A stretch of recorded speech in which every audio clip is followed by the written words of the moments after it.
कहते हैं मोहब्बत कभी भी किसी को कहीं भी हो सकती है। ठीक ऐसी ही कहानी है आलिया और उज्जैन की, जिसका नाम था हामिद। आलिया एक बेहद खूबसूरत लड़की, जिसकी खूबसूरती के पीछे हर कोई दीवाना था।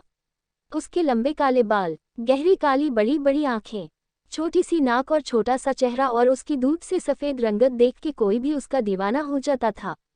आलिया को पता नहीं था कि उसकी यही खूबसूरती एक दिन उसकी जिंदगी में एक तूफान लाएगी, जिससे उसकी हंसती खेलती जिंदगी में काले बादल हमेशा हमेशा के लिए छा जाएगी। आलिया एक 17 साल की खूबसूरत और चंचल लड़की थी, जिसने अभी अभी ही अपना स्कूल खत्म किया था और वो आज बहुत खुश थी क्योंकि आज उसका एडमिशन शहर के बहुत अच्छे सी कॉलेज में हो गया था। घर में चारों तरफ उसकी खुशी से चहचहाने की आवाज़ गूंज रही थी। आलिया के पापा दानिश एक सरकारी दफ्तर में काम करते थे और आलिया की अम्मी नूरी एक हाउस वाइफ थी। आलिया का एक बड़ा भाई था जिसका नाम साहिल था। साहिल भी अपने बाबा की तरह सरकारी क्लर्क था बैंक में। उनकी फैमिली काफ़ी मॉडर्न फैमिली थी। उसके बाद भी नूरी अपनी बेटी आलिया को हमेशा पर्दे में रहने के लिए कहा करती थी, क्योंकि नूरी को आजकल के ज़माने से डर था। वो नहीं चाहती थी कि बेवजह की मुसीबत उनके घर आए। उसे पता था उसी की तरह उसकी बेटी भी खूबसूरती में अपने आप में बेमिसाल थी, इसलिए वो आलिया को हमेशा पर्दा करने के लिए कहती थी। लेकिन आलिया ठहरी मॉडर्न ज़माने की लड़की, ओ भला कहाँ नूरी की बात सुनने वाली थी। जब भी नूरी उसे कुछ भी बोलती वो ऐ कह के उसकी बात को टाल देती थी कि अम्मी ग्रो अप, ज़माना कहाँ से कहाँ पहुँच गया है। दुनिया में न जाने मुझसे भी कितनी ही खूबसूरत लड़कियाँ हैं और आप है कि मेरे पीछे पड़ी है। आपको पता भी है कि मेरे नए कॉलेज में कोई भी लड़का मुझे देखता तक नहीं है, क्योंकि वहाँ पर एक से बढ़ के एक खूबसूरत लड़कियाँ आती है पढ़ने के लिए, लेकिन आप है कि मेरे पीछे ही पड़ी रहती है। लेकिन आलिया यह बात सिर्फ अपनी अम्मी को ही समझाने के लिए कहती थी, क्योंकि वो खुद जानती थी अगर उसकी अम्मी को सच पता चलेगा कि कॉलेज जाते ही कैसे उसके कॉलेज का हर लड़का उसके पीछे पागल हुआ पड़ा है, तो शायद उसकी अम्मी उसका कॉलेज ही बंद कर देती।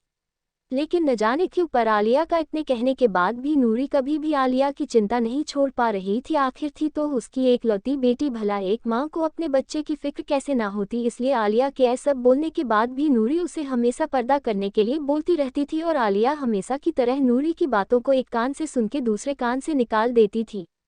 उनकी यह छोटी सी खुशहाल फैमिली इंडिया के पंजाब शहर में रहती थी। एक दिन नूरी को अपने मायके से अचानक से कल आया कि उनके बड़े भाई के बेटी नीमरा की शादी उसी गांव में होने वाली है, इसलिए उन सबको अगले वीक गांव आना होगा शादी अटेंड करने के लिए।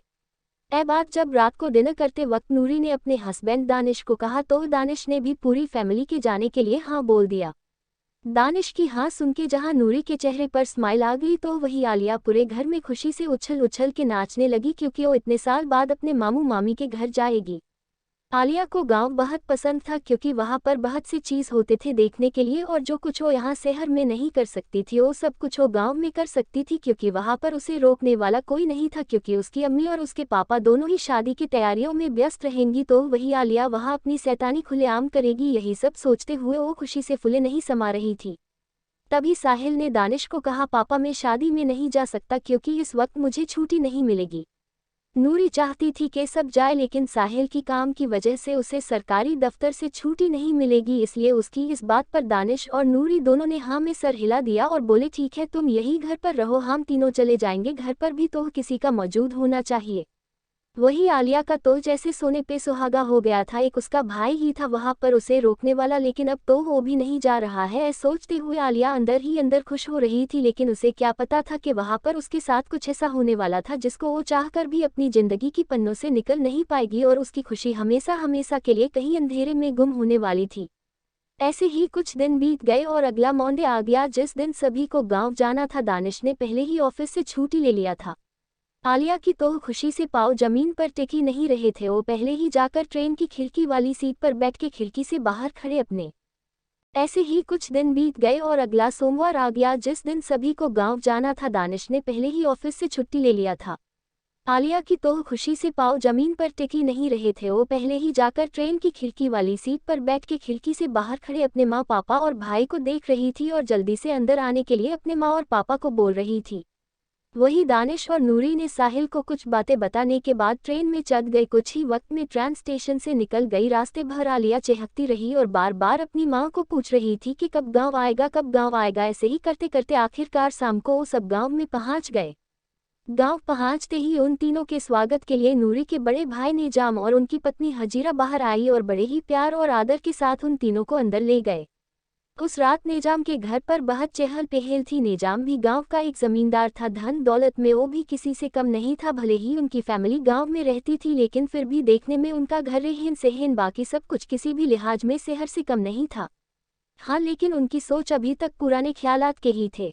वो तीनों वहां पर सभी के साथ मिलजुलने के बाद अपने अपने कमरे में रेस्ट करने चले गए थे। एक दिन रेस्ट करने के बाद अगले दिन वो सभी शादी के काम में लग गए थे। नीमरा की सगाई के साथ साथ शादी भी होने वाली थी, जिस वजह से काम भी बहुत ज्यादा था। आलिया की फैमिली यहाँ पर एक वीक रहने वाली थी। एक ही दिन में आलिया अपने मामू की बेटियों के साथ बहुत अच्छे से घुल मिल गई थी। नेजाम की 3 बेटियां और एक बेटा था। नेजाम का सबसे बड़ा बेटा, जिसका नाम रज्जाक था, वो एक बिजनेसमैन था। उसकी उम्र 26 साल था। नेजाम की बड़ी बेटी, जिसका नाम नीमरा था, उसी की शादी में आलिया और उसकी फैमिली यहाँ गांव में आए हुए थे। नीमरा की शादी उसी गांव के सरपंच के बेटे के साथ हो रहा था। नेजाम की बाकी 2 बेटियां, जिनमें से एक थी साहिला और दूसरी थी अमीना, दोनों ही आलिया की हम उम्र की थी। यही 1-2 साल बस ऊपर नीचे था। वो दोनों भी गांव में एक छोटे से कॉलेज में अपनी पढ़ाई कर रहे थे। हालांकि उनके घर में लड़कियों को ज़्यादा पढ़ने का रिवाज नहीं था, लेकिन फिर भी उन दोनों ने जिद करके कॉलेज में पढ़ाई के लिए एडमिशन ले लिया था। कुछ ही वक्त में आलिया, साहिला और अमीना पक्की दोस्त बन गई थी। घर में चारों तरफ शादी की गहमा गहमी लगी हुई थी। इस बीच आलिया ने साहिला और अमीना को कहा कि चलो चलते हैं, गांव घूम के आते हैं। मैंने बहुत साल हो गए हैं गांव नहीं देखा है, आज मैं गांव देखना चाहती हूँ। तुम दोनों चलो और मुझे गांव दिखाओ। साहिला और अमीना को तो इसमें कोई भी दिक्कत नहीं थी, इसलिए आलिया के कहने पर वो दोनों भी उसे गांव दिखाने के लिए तैयार हो गई। आलिया, साहिला और अमीना तीनों ही गांव देखने निकल पड़ी थी, लेकिन अन तीनों ने ही किसी को कुछ नहीं बताया था कि वो तीनों गांव देखने जा रहे थे।